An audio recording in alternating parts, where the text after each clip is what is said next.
I didn't have a job. I'd moved to Austin from New York, and I really liked comedy. And I'd moved there and didn't really know what I wanted to do. I kind of was in between careers. I was doing radio in New York and journalism. I didn't want to do any of those anymore, and I dabbled in comedy a little bit when I was in college. And some buddies of mine found some old recorded sets, and they were like, "These are good." And they're like, "No, they're really terrible," but they kind of got me, encouraged me to like maybe book a show, and I started writing, and it just kind of spiraled from there. And so that was 2008. So next year will be 10 years of doing it.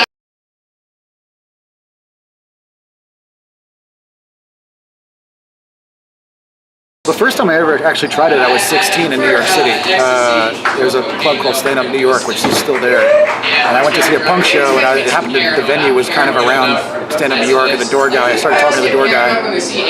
And I said, "How do you get on stage?" He said, "You got 5 friends?" I said, "Yeah." And so it was a bringer show, you know, and so I brought 5 friends to buy drinks, and I did 5 minutes of material. And so the first time was real scary, and I didn't know what I was doing at all. And then I did it like maybe half a dozen times more after that, between the ages of 16 and 22, and then never tried it again until Austin when I really started doing it. So, I mean, the first time I ever tried it, it was exhilarating and terrifying, you know, much like everybody knows the first time, you know, and you're not good, you don't know what you're doing. It's just like the first time you kick the training wheels off your bike, you know, you just are diving into the pool.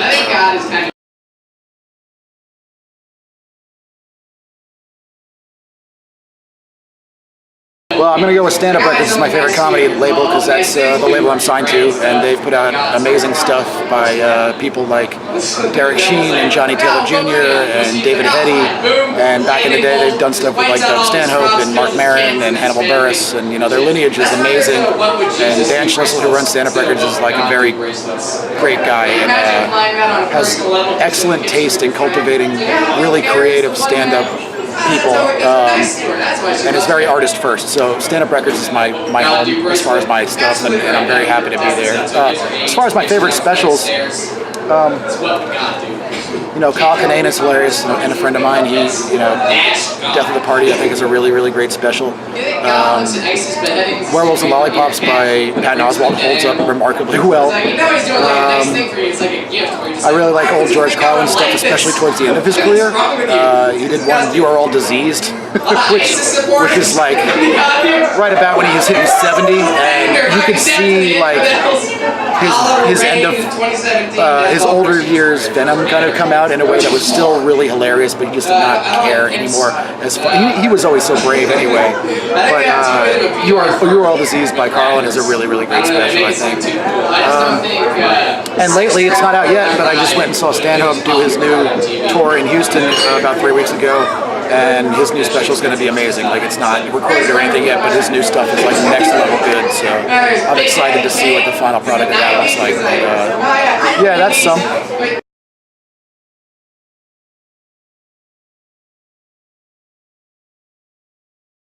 I like sitcom writing a lot, but I don't really watch a lot of sitcoms. I mean, Seinfeld I think is brilliant as far as sitcom. You know, I'm not a big Seinfeld guy as far as stand-up. I think he's obviously talented, and it's just not really my thing. But I think as a show, that show is hilarious. I think It's Always Sunny in Philadelphia is really, really funny and weird, which I like. And you know, some of the stuff that influenced me, I'm pretty purist about stand-up. Like, I don't really dabble in sketch or improv or that stuff. I've done some B-movie acting shit in like Toxic Avenger movies and stuff like that, but I really like doing just stand-up. But I really like Kids in the Hall. I thought Kids in the Hall are really inventive and dark in a weird way that connected with me early on. So yeah, pretty much that. I really, really like stuff like Spinal Tap, like the kind of mockumentary stuff. Christopher Guest and all that shit is just really hilarious to me. So anything that's kind of taking a piss on a real life thing, I think is super funny. And just coming from the rock world as far as a punk rock dude, like Spinal Tap to me, I can watch that every day and it just still make me laugh. You know, just the looseness of it, I think it's just great.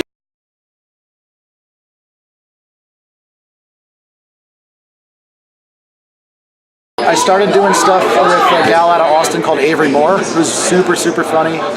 She's very, very talented, and we work well together. I'm going to be doing some dates with Joe Sib out of Los Angeles in December, who runs a record label called Sci-One Dummy Records, and Joe's an old friend and really funny. As far as kind of contemporaries, you know, I usually try and use regional people. You know, there's a great comic out of Memphis called Josh McClain.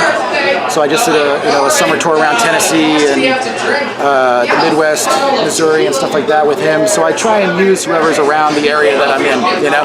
But one of my favorites to work with is Mishka Shubali, who my new record is a split with. And my closer currently is an epic 20-minute tale of us touring Alaska together.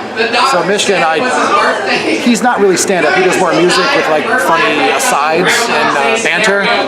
But Mishka and I work really, really well together. So we try and work together as much as our schedules allow. I always like working with Christine Levine from Portlandia and the Unbookables. And I'd like to do some more stuff with like Derek Sheen. I think Derek Sheen is super, super funny. He's out of Seattle. He's a stand-up records alumnus. And I think Derek's hysterical. We just worked together at the festival that I do in Austin called the Aldergish Comedy Festival last week. And yeah, he's really funny. But yeah, I think the comedy scene is super strong now as far as stuff that, you know, a lot of people that may not be on Netflix yet or whatever, but are still doing really next level work in clubs and weird places like this and bars. I think if people look a little bit outside of just whatever is on their doorstep, you can find some really talented shit that's going on.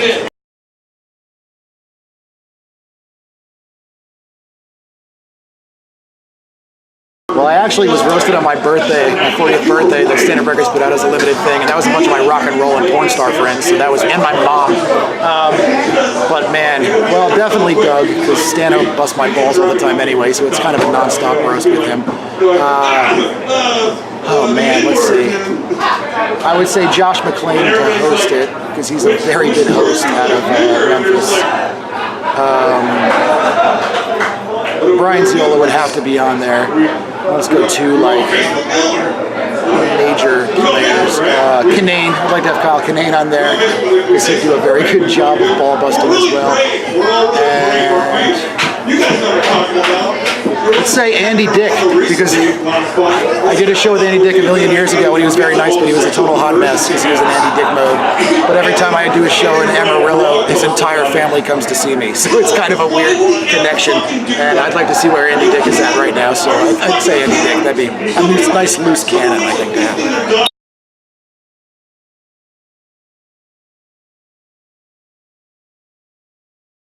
I was in the Toxic Avenger 4 Citizen Toxie a million years ago with Ron Jeremy, so that was fun. It was kind of my first TV credit. I was on the Upright Citizens Brigade on Comedy Central back when that was a sketch show for a very short thing, and they were really cool to work with. I think I was a couple days shooting for Comedy Central, so that was exciting. Really good credit and all that shit. I just did a movie 2 years ago that's coming out on DVD soon called Fun with Hackley Axe Murderer, which is kind of a dark comedy about slashers that work in like a corporate environment and have X amount of kills they have to get. And I was like kind of the Dwight Schrute of The Office, like the antagonistic guy to the main lead. So that was a pretty big role. I was really privileged to do it, but I was behind a mask most of the time with these glasses over the mask. So it's not really screen time, but it was still a big role. It's kind of weird. That's pretty much it. I mean, I'm working on a book right now, which is kind of like my version of Get in the Van, but comedy touring. So it's like tour journals of the last couple of years of me hitting it. So I'm about halfway through writing that, and that should come out next year. So that's been taking up a lot of my writing time, you know. So, and like I said, I really like doing stand-up, so that's what I try and focus on.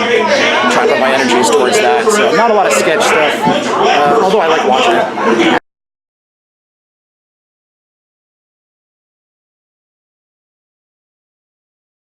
I was supposed to do Europe this last month, and the festival unfortunately got canceled due to weather stuff. They had to cancel everything like 20 hours before I was ready to fly, and I had never done the UK before, so that's supposed to be rescheduled for May.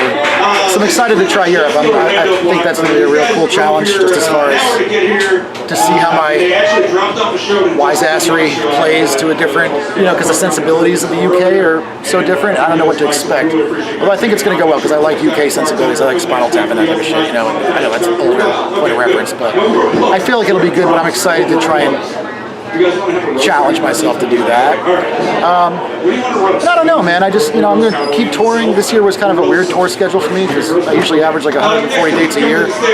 And this year I scaled back because I wanted to work on the book. And, I launched a festival last year. And so that just happened. So it was a big, most of the summer I was kind of around just working on stuff. But so now this is like about for like 2.5 weeks. And then I got some stuff through the end of the year, some festivals and stuff. But I don't know. I just, honestly, if it just kind of keeps, slowly reverse slinking up, going up the stairs, I'm cool with it.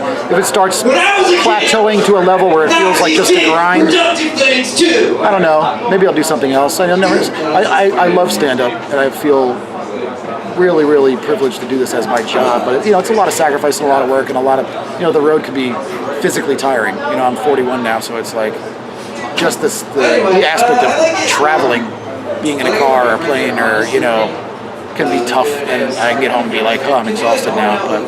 And you never know when you're gonna run out of shit. I don't know. Maybe I'm working on all new stuff now. You saw the show is like a lot of brand new stuff. Some stuff I'm doing for the second time on this tour this week. You never know when you're gonna run out of stuff to say.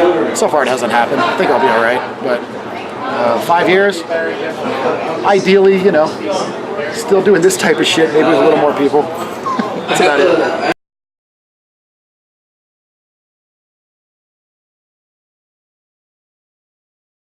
JTcomedy.com has all of my dates and a lot of links to stuff, and theroadpodcast.com is my podcast where you can have, it's basically I travel around and do interviews once a week with musicians and comedians and weird occupational people like shark divers and snake wranglers and bizarre shit like that. So it's not just talking about comedy; it's all sorts of stuff. But the most recent episode was from the festival, so we have hilarious comics like Carmen Morales and Whitney Chitwood and Derek Sheen and Falconine and Larry Fulford talking about stuff, so those are the two main places. My Twitter is @JTStandup, but JTcomedy.com is the main place to get everything.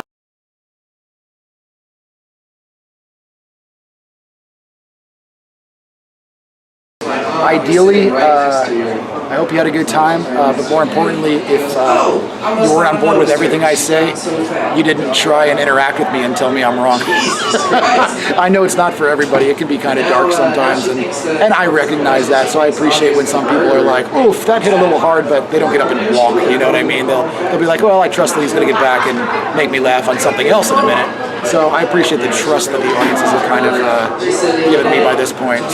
But aside from that, I want you to forget about work and all the day-to-day bullshit or whatever for an hour or whatever it is.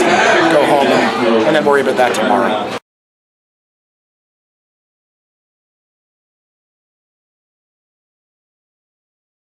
Hey, what's up? This is JT Habersaat from the Altercation Punk Comedy Tour.